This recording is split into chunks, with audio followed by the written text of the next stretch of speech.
બધા જે સમાજના મિત્રો ભેગા થયા છે, એક સર્જકે બહુ સરસ વાત કરી કે પૃથ્વી સમૂહ નહીં વૈષ્ણુ, આપ સમૂહ નહીં શત્ર, પ્રેમ સમી નહીં માધુરી, અને આપ સમૂહ નહીં મિત્ર.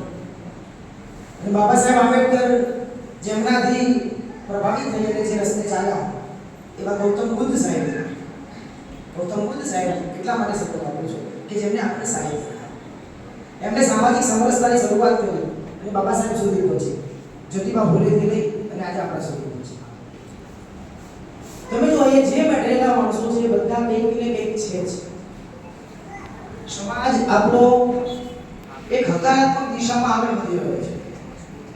ગૌરવ લેવા જેવી વાત એ છે કે ખાસા બધા યુવાનો સરકારી નોકરીમાં છે, સારા એવા વ્યવસાયમાં છે, કેટલાક મિત્રો વકીલ છે.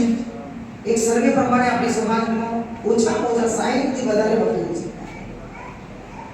25 થી વધારે શિક્ષક છે, 55 કરતા વધારે પોલીસ કોન્સ્ટેબલ અને પોલીસ ડિપાર્ટમેન્ટ 55 કરતા વધારે.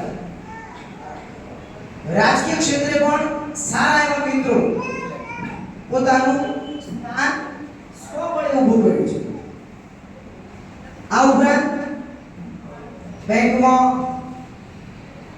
મિલિટરીમાં બધા પોતાનું સ્થાન ધરાવે છે. હવે રહી વાત આપણા યુવાનો, તો યુવાનો પોતાની પીઠ માંડે. ઝવેરચંદ મેઘાણી એવું કહેતા કે ઘટમાં ઘોડા ખડગને ને આતમ વિજે ભાગ, આ આણંદની ભૂમિકા પર યૌવન માંડે આંખ.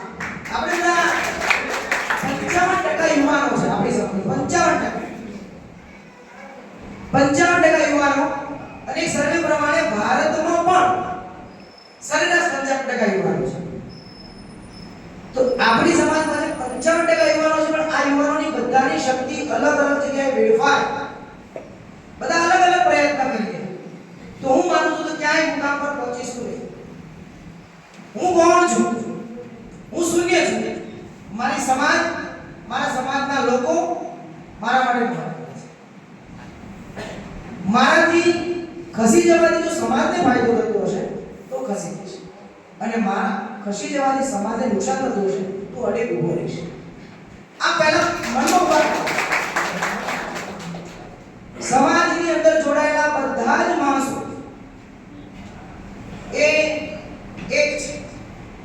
આટલી પહેલી ભાવના, સમાજ ભાવના આપણામાં રહેતી નથી. એક વ્યક્તિ બીજા વ્યક્તિ પર વિશ્વાસ કરતો હોય. આપણા કરતા મોટી સમાજના લોકો આ મુકામ પર પહોંચ્યા છે તો એમાં કંઈક એવું હશે ત્યારે પહોંચ્યા છે. તમે કોઈ સમાજનું નામ નથી કરતો, તમે નજર કરો ખાલી સમાજ કે ક્યાં પહોંચ્યા, કઈ બુલંદીએ પહોંચ્યા. કેમ એમના વિરોધ નહીં હોય, કેમ એમના સંઘર્ષ નહીં થતો હોય. ઘર છે તો બાપ અને દીકરા વચ્ચે પણ સંઘર્ષ થાય, પણ એ સંઘર્ષ વિવાદનું સ્વરૂપ ના લેવું જોઈએ. એ સંઘર્ષનું સમાધાન. આ જગતની એવી કોઈ સમસ્યા જન્મી નથી કે જેનું સમાધાન ના. તમે કોઈ પણ સમસ્યા લાવો, હું એવું કહું છું તમે તત્વનું ટુકડું હાથમાં લઈ નીકળી પડો, તે જ આપોઆપ થશે, રસ્તો આપોઆપ થશે. સમાજમાં સમસ્યાઓ તો હશે જ યાર, અને સમસ્યા છે તો સમાધાન છે, અને સમસ્યા છે તો જીવન છે. એટલે એટલા બધા યુવાનો છે આજે સમાજમાં કે જો એકજૂથ બને તો સમાજ પરિવર્તનની અવકાશ છે ને છે. મને કાલે એક માણસ એવું કીધું કે આ બહુ ટફ છે, ત્યારે મેં એમની રાય લીધી તો મને કે આ શક્ય છે કે ટફ છે. એટલે મેં અમને કહ્યું કે અમે એક એવું આયોજન કરવાના છે કે અમારી જોડે 5000 યુવાનો છે. એ તો યુવાનો જવાના, તો પછી યુવાનો શું કરવાના? પછી એમ કીધું બધા યુવાનો એના ઘેર તો જવાના, હું મારા પપ્પાનું બનાવી દઈશ, 5000 યુવાનોના બાપાને બનાવી દઈશ. પ્રશ્ન રહેશે 5000 થી વધારે કુટુંબો નથી, 1,25,000 કરતા જનસંખ્યા વધારે નથી, 5000 કુટુંબથી વધારે કુટુંબ આપણા નથી. અને હું તો ઘણા ફેસબુક પર મિત્રો જોઉં છું, એવું જોરદાર કામ કરી રહ્યા સમાજ માટે.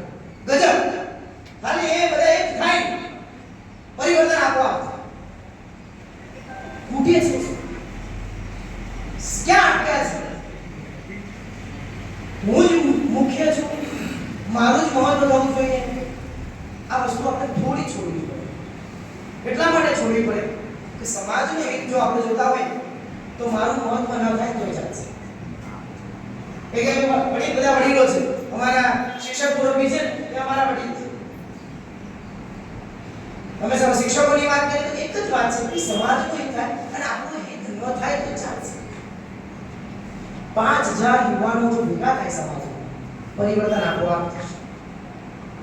સમાજ શિક્ષિત તો છે જ, નો ડાઉટ. આપણે ક્લાસમાં તો પહોંચી શકતા નથી જે જૂના બેચાર હતા એની પેઢી છે, એના માટે પણ વિચારીએ છીએ. પણ ક્યારે વિચારીશું? જ્યારે બધા એક થશે. અને શિક્ષિત બનીને પણ હું સમાજ બહાર નહીં જતો, ભલે હું રતો ગમે ત્યાં છું, મારા મન મસ્તિષ્કમાં મારા સમાજનું હિત હશે. જેના મન મસ્તિષ્કમાં સમાજનું હિત હોય એ ચોક્કસ અને ચોક્કસ એનું પરિણામ મળે. યુવાનો હોય તો ખાસ શિક્ષણ તરફ જવાનું છે. ઘણા બધા યુવાનો કોલેજ કરે, 1-2 વર્ષ કરે છે અને પછી કે આગળ ફ્યુચર દેખાતું નથી. તમે એવા કેવા દિગ્દર્શકો પણ નથી દેખાતા? તમે કોઈ પૂછ્યું? યુવાનોએ ક્યારે અભ્યાસ ન છોડવો જોઈએ.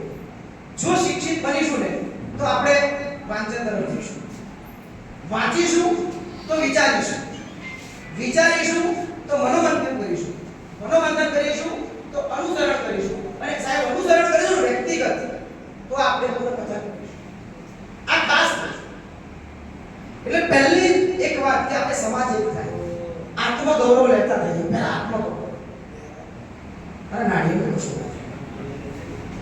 ખાલી આપણે કેટલાય ના, હું મારી સમાજને અભિન્ન અંગ છું એવું પહેલું આપણને આત્મગૌરવ થાય. જ્યારે તમને તમારો આત્મગૌરવ થશે ને, હું ગેરંટી માનું છું માણસે સ્વનું મૂલ્યાંકન કરવું પડે. હું કશું સમાજ માટે કરી શકીશ અને મારી સમાજનો અવિભાજ્ય અંગ છું. આત્મગૌરવ વગર આ જગતમાં કોઈ માણસ જીવન નથી. આત્મગૌરવ વગરનો માણસ એ મૃત્યુ શકે છે. સમાજના યુવાનો એ આ સમાજની ઈટ છે, પાયો છે, જેના ઉપર આ સમાજની ઇમારત ચાલે છે. અને મને આ બધા જોઈએ તો ચોક્કસ કે હવે આપણો સમય આવી ગયો છે.